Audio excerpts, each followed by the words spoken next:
आज हम पढ़ेंगे बेटा कार्डियोवैस्कुलर सिस्टम। तो कार्डियोवैस्कुलर सिस्टम में सबसे पहले पढ़ेंगे ब्लड। ब्लड क्या होता है? एक स्पेशलाइज्ड कनेक्टिव टिश्यू होता है। ब्लड क्या होता है? एक स्पेशलाइज्ड कनेक्टिव टिश्यू होता है।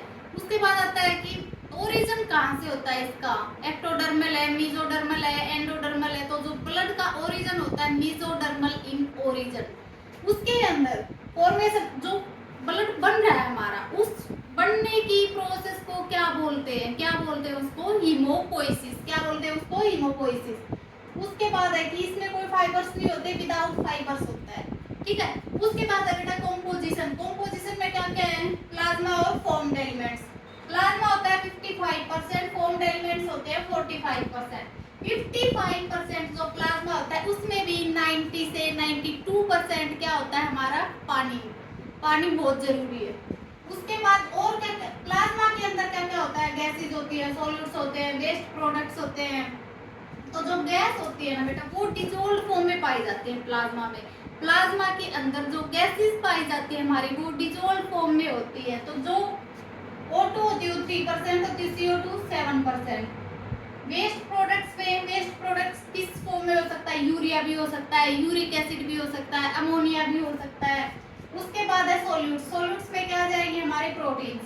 तो देखो बेटा, प्रोटीन सॉल्यूट्स में आ रहे हैं, प्लाज्मा के अंदर है। तो अगर ये आ जाए कि जो प्रोटीन्स होते हैं वो वाटर सोल्यूबल होते हैं या इनसोल्यूबल होते हैं, तो प्रोटीन हमारे किसमें है? प्लाज्मा में। प्लाज्मा में क्या है? 90 to 92% वाटर है हमारा। तो प्रोटीन क्या हो जाएंगे? Water soluble.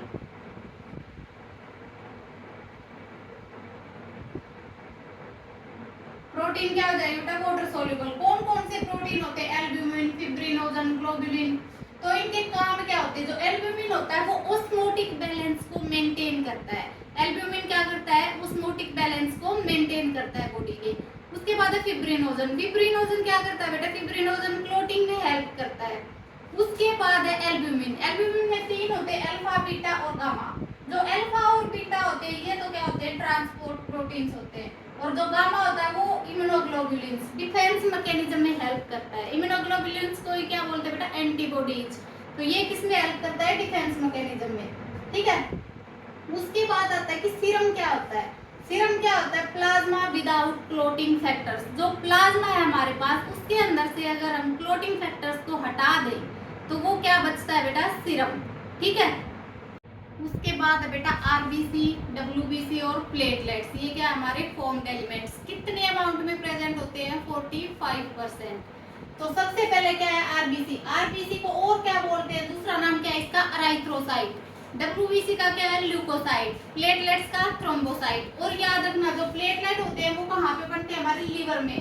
प्लेटलेट्स लीवर में प्लाज्मा होता है वो लीवर में बनता है। आरबीसी कहाँ बनती है हमारी? जब अर्ली एम्ब्रियोनिक स्टेज होती है, अर्ली एम्ब्रियोनिक में यॉर्क सैक में बनती है, लेट एम्ब्रियोनिक में लीवर और स्प्लीन में बनती है, और उसके बाद बोन मैरो में बनती है आरबीसी। ठीक है। प्लाज्मा कहाँ पे बनता है? लीवर में। उसके बाद है कि जो आरबीसी के बनने की प्रोसेस है उसको क्या बोलेंगे? राइथ्रोपोइसिस। ब्लड के बनने की प्रोसेस को क्या बोल रहे हैं बेटा? हीमोपोइसिस।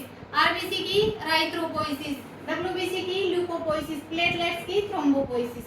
तो जो आरबीसी होती है, मेच्योर आरबीसी ए न्यूक्लिएटेड होती है, न्यूक्लियस नहीं होता है उसके अंदर, ना उसके अंदर कोई सेल ऑर्गनली होती है। आरबीसी के अंदर कोई सेल ऑर्गनली नहीं होती, ना न्यूक्लियस होता है। क्यों नहीं होता? क्यों होती है वो? खाली क्योंकि उसको हीमोग्लोबिन को प्रोवाइड करना होता है एंटायर स्पेस अपना। उसके बाद शेप कैसी होती है आरबीसी की? बाइकॉन्केव और सर्कुलर शेप। बाइकॉन्केव और सर्कुलर। इसका एक एक्सेप्शन है बेटा, कैमल और लियामा। कैमल और लियामा इनमें बाइकॉन्केव तो सेम रहता है, सर्कुलर की जगह इसमें ओवल शेप होती है आरबीसी की। बाइकॉन्केव तो होती है बट सर्कुलर नहीं होती, सर्कुलर की जगह क्या होती है? Oval shape. ये ऑलवेज रेस्पायर एनारोबिकली। एनारोबिकली क्यों रेस्पायर करते हैं? क्योंकि इनके पास ना माइटोकॉन्ड्रिया है ना कोई सेल ऑर्गन है, तो रेस्पायर कहाँ से करेंगे ये? एरोबिकली। तो एनारोबिकली रेस्पायर करती है आरबीसी। उसके बाद है कि आरबीसी होनी कितनी चाहिए हमारे खून के अंदर? 5 to 5.5 मिलियन पर mm³ ऑफ ब्लड। 50 से 55 लाख पर mm³ ऑफ ब्लड, इतनी आरबीसी होती है हमारे अंदर।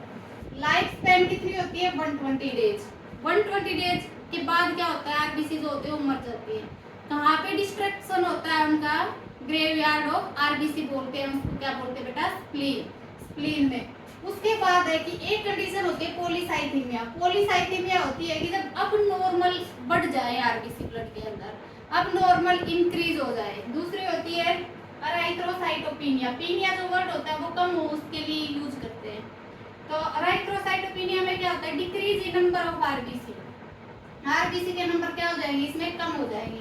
उसके बाद है कि जो हेल्दी पर्सन होता है उसके अंदर कितनी हीमोग्लोबिन होनी चाहिए पर 100 ml ऑफ ब्लड, तो कितना होना चाहिए बेटा, 12 to 16 ग्राम। ठीक है, अर्ली एम्ब्रियोनिक में किसमें बनेगी, यॉर्क सैक में, लेट में लीवर स्प्लीन में, उसके बाद किसमें बनेगी, बोन मैरो में। प्लाज्मा कहाँ पे बनेगा, लीवर में। ठीक है, प्रोसेस को क्या बोले हैं, राइथ्रोपोइसिस। दूसरा नाम क्या है इसका, राइथ्रोसाइट। कोई भी इसके अंदर न्यूक्लियस नहीं होता है, ना कोई सेल ऑर्गन भी होती है, तो क्या कैसे रेस्पायर करेगी, अनएरोबिकली। लाइफ स्पैन कितनी होती है, 120 डेज की। डिस्ट्रक्शन कहाँ पे होता है, ग्रेवयार्ड ऑफ आरबीसी, स्प्लीन में। उसके बाद है बेटा डब्ल्यूबीसी। डब्ल्यूबीसी का दूसरा नाम क्या है, ल्यूकोसाइट। प्रोसेस को क्या बोलते हैं, ल्यूकोपोइसिस। इसके अंदर दो होते हैं, ग्रेनुलोसाइट और ए ग्रेनुलोसाइट। ये किसके बेस पे बोलते हैं हम, ग्रेनुलोसाइट और ए ग्रेनुलोसाइट, जो साइज होता है ग्रेन्यूल्स का, on the basis of size of granules.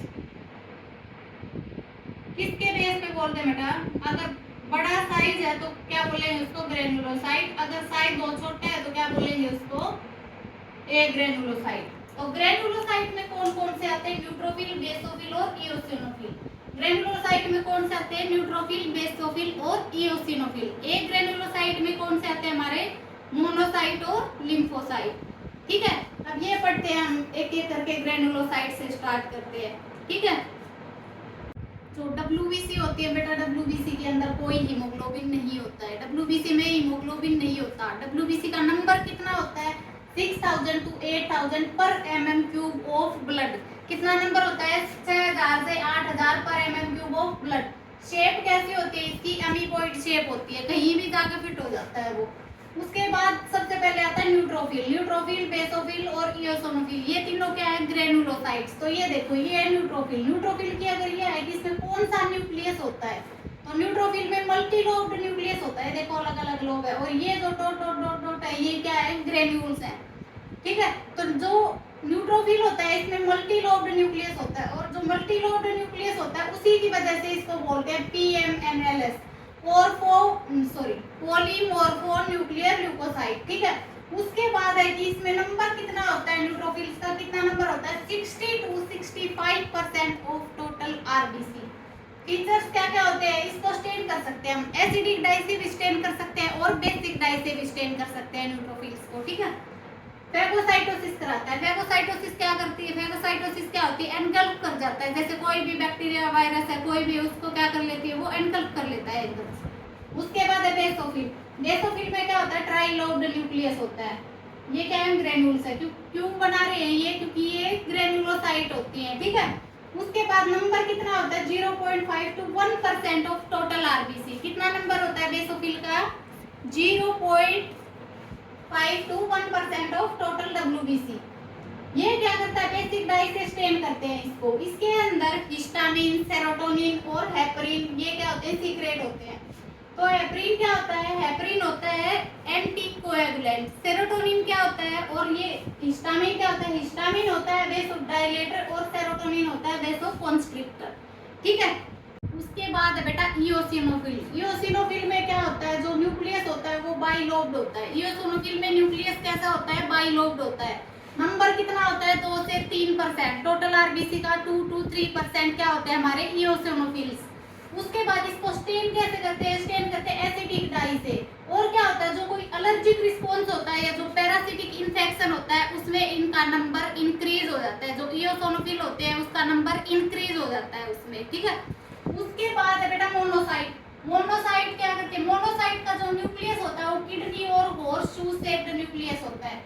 Monocyte का न्यूक्लियस कैसा होता है, किडनी और हॉर्स शू शेप्ड न्यूक्लियस होता है मोनोसाइट में। मोनोसाइट का नंबर कितना होता है, 6 to 8%। फीचर क्या होते हैं इसके, ये भी फैगोसाइटिक सेल्स है। और ग्रेनुलोसाइट में फैगोसाइटिक सेल्स कौन सी थी हमारे पास, न्यूट्रोफिल्स। ठीक है, उसके बाद है लिम्फोसाइट। लिम्फोसाइट में 20 सेल और टी सेल आती है हमारी। तो जो बी सेल होती है वो कहाँ पे बनती है, कहाँ पे मैच्योर होती है, टी सेल कहाँ पे बनती है, कहाँ पे मैच्योर होती है। जो बी सेल होती है बोन मैरो में ही बनती है, बोन मैरो में ही मैच्योर होती है बी सेल। जो टी सेल्स होती है बोन मैरो में बनती है, थाइमस में मैच्योर होती है। जो बी सेल्स होती है बोन मैरो में बनती है बेटा, बोन मैरो में ही मैच्योर होती है। जो टी सेल्स होती है बोन मैरो में बनती है वो, बट वो मैच्योर कहाँ पे होती है, थाइमस में। ठीक है। उसके बाद आती है बेटा प्लेटलेट्स। जो प्लेटलेट्स की लाइफ स्पैन होती है वो कितनी होती है, 1 वीक। प्लेटलेट्स की लाइफ स्पैन कितनी होती है, 1 वीक की होती है। जो प्लेटलेट्स होते हैं इनका अगर ये होते हैं छोटे छोटे छोटे छोटे टुकड़ों में होते हैं ये, और ये कहाँ से बनते हैं, जो मेगा कैरियोसाइट्स होती है ना, मेगा कैरियोसाइट्स के फ्रेगमेंट होते हैं ये। बाइकॉन्वेक्स आरबीसी कैसी थी, बाइकॉन्केव। प्लेटलेट्स कैसे होते हैं, बाइकॉन्वेक्स। उसके बाद नंबर कितना होता है, 1.5 लाख से 3.5 लाख पर mm³ ऑफ ब्लड। काम क्या करते हैं, ब्लड क्लॉटिंग में हेल्प करते हैं। काम क्या करते हैं, ब्लड क्लॉटिंग में हेल्प करते हैं। एक टर्म आती है थ्रोम्बोसाइटोपिनिया। थ्रोम्बोसाइटोपिनिया क्या होता है, जब प्लेटलेट्स का काउंट कम हो जाता है ब्लड के अंदर, जैसे डेंगू में होता है, क्या होता है, प्लेटलेट्स कम हो जाती है। उसके बाद एक और आता है परप्यूरा। अगर ये आ जाए कि परप्यूरा डिजीज किससे रिलेटेड है, प्लेटलेट से। परप्यूरा डिजीज में क्या होता है, जो सिम्टम्स होते हैं ना, कम प्लेटलेट्स के कारण जो सिम्टम्स आते हैं, ऐसे पैचेस हो जाते हैं बॉडी के ऊपर, तो वो क्या होती है, परप्यूरा डिजीज होती है। ठीक है। बाद आता है बेटा ब्लड ग्रुप। ब्लड ग्रुप सबसे पहले दिया किसने था, कार्ल लैंडस्टेनर ने। ब्लड ग्रुप किसने दिया था, कार्ल लैंडस्टेनर ने। मान लो ये हमारी आरबीसी है। आरबीसी की सरफेस पे क्या प्रेजेंट होते हैं, एंटीजन्स। एंटीबॉडी कहाँ प्रेजेंट होती है, प्लाज्मा में। आरबीसी की सरफेस पे एंटीजन्स एंटीबॉडी होती है प्लाज्मा में। अगर ये आए कि यहाँ पे होते किसके बने हुए हैं, शुगर के, तो सबसे पहले ब्लड ग्रुप देखते हैं। जैसे किसी का ब्लड ग्रुप ए है, बी है, बी है, ओ है, जो भी है, तो उसके पास कौन सा एंटीजन होगा, उसके पास कौन सी एंटीबॉडी होगी। अगर ए ब्लड ग्रुप है तो एंटीजन कौन सा होगा, ए, और एंटीबॉडी कौन सी बनाएगा, वो बी अगेंस्ट बनाएगा उसके। अगर बी एंटीजन है तो एंटीबॉडी ए बनाएगा। अगर ए बी है तो एंटीजन दोनों होंगी, एंटीबॉडी कोई भी नहीं होगी उसमें।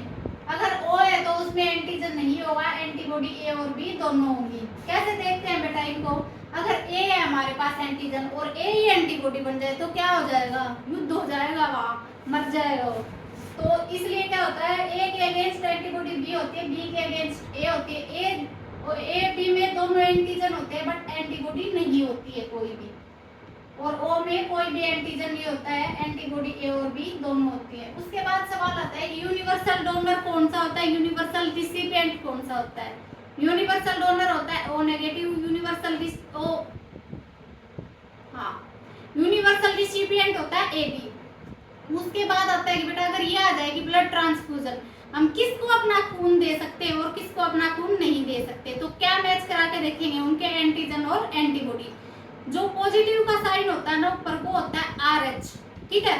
तो एंटीजन एंटीबॉडी मैच करा के देखेंगे उनसे। अगर मान लो किसी का ब्लड ग्रुप ए है और दूसरा किसी का ब्लड ग्रुप ए बी है, तो क्या वो उसको ब्लड दे सकता है या नहीं दे सकता। अगर बी ब्लड ग्रुप है तो वो क्या ए वाले को दे सकता है या नहीं दे सकता। ऐसे हम उनकी एंटीबॉडी मैच करके देखेंगे। ठीक है। बेटा ब्लड कोएगुलेट कैसे होता है, कोएगुलेशन ऑफ ब्लड। मान लो हमें कोई इंजरी होगी, कहीं पे चोट लगी कोई, तो क्या होगा, प्लेटलेट्स आएंगी सबसे पहले। प्लेटलेट क्या करेगी, थ्रोम्बोकाइनेज को एक्टिवेट कर देगी। प्लेटलेट क्या करेंगी, थ्रोम्बोकाइनेज को एक्टिवेट कर देगी। वो क्या करेगा, और प्लेटलेट्स को कलेक्ट करेगा। और क्या करेगा थ्रोम्बोकाइनेज, जो प्रोथ्रोम्बिन होता है, प्रोथ्रोम्बिन होता है इनएक्टिव फॉर्म में होता है, प्रोथ्रोम्बिन को थ्रोम्बोकाइनेज थ्रोम्बिन में कन्वर्ट कर देगा। और जो प्रोथ्रोम्बिन होता है ये कहाँ प्रेजेंट होता है, ब्लड में। बट अगर ये आ जाए कि इसकी सिंथेसिस कहाँ पे होती है, तो प्रोथ्रोम्बिन की सिंथेसिस कहाँ होती है बेटा, लीवर में। और उसको किसकी जरूरत होती है, विटामिन के की। ठीक है। और ये क्या करेगा, अगर थ्रोम्बिन होता है जो फिब्रिनोजन को फिब्रिन में कन्वर्ट कर देगा। और इनको आयन कौन सा चाहिए होता है, कैल्शियम आयन। थ्रोम्बोकाइनेज और कैल्शियम आयन की हेल्प से जो प्रोथ्रोम्बिन है वो थ्रोम्बिन में कन्वर्ट हो जाएगा और फिब्रिनोजन फिब्रिन में कन्वर्ट हो जाएगा। फिर जो फिब्रिन है, फिब्रिन के पास कोलाजन फाइबर्स होते हैं, और वो जो कोलाजन फाइबर्स होते हैं वो क्या करते हैं, जो वाउंड होती है, जो चोट लगी हुई होती है, उसको सील कर देते हैं, हील कर देते हैं उसको। ठीक है। Thank you.